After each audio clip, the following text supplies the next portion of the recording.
బద్వేల్ సమీపంలోని బాకరాపేట నాగలి చెరువు అక్రమంగా ఆక్రమించిన వారిపై క్రిమినల్ కేసులు నమోదు చేయాలని, అలాగే చెరువుల చుట్టూ ఫినిషింగ్ ఏర్పాటు చేయాలని సిపిఎం ప్రజా సంఘాల ఆధ్వర్యంలో స్థానిక ఇరిగేషన్ కార్యాలయం ఎదుట ధర్నా నిర్వహించడం జరిగింది.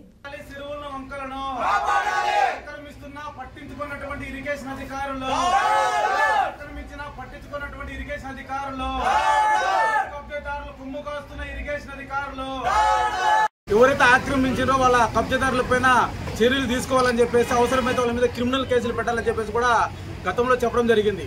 అయితే ఈ అధికారులకు సంబంధించినటువంటి ఏంటంటే మేము వెంటనే తొలగిస్తామని చెప్పేసి కూడా చెప్పడం జరిగింది. అంటే వీళ్ళకి ఇచ్చినటువంటి రిప్రజెంటేషన్ దాదాపు 2 నెలలు అవుతుంది, కానీ ఇంతవరకు అక్కడ పోయినటువంటి పరిస్థితి లేదు.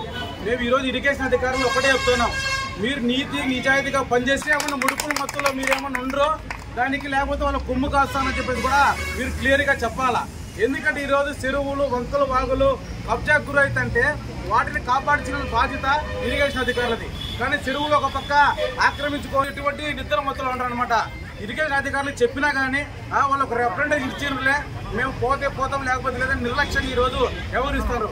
కాబట్టి ఈరోజు ఒకటే చెప్తున్నాం, ఈరోజు సార్ లేడు కాబట్టి ఆయన ఫోన్ కాల్తో 2 రోజులలో నేను వాళ్ళ మీద చర్యలు తీసుకుంటాను, తిమ్మిల్ ఫ్యాక్టరీని తీయేస్తాను, ఏదైతే బాకరాపేట నాగల్చెరువు చెరువులు ఉన్నాయో వాడికి ఫింక్షన్ వేస్తామని చెప్పేసి కూడా అన్నతో ఫోన్లో మాట్లాడడం జరిగింది.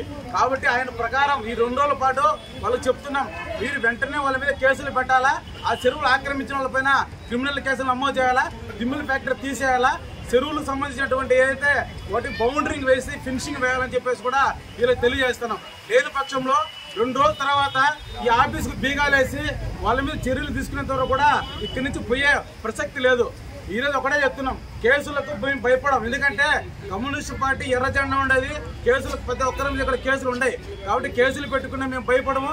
అదేవిధంగా మీరు అధికారులతో కుమ్ముక్కై మీరు మా మీద ఇటువంటి కేసులు పెట్టే కూడా మేము భయపడము. తక్షణమే చెరువులు కాపాడు.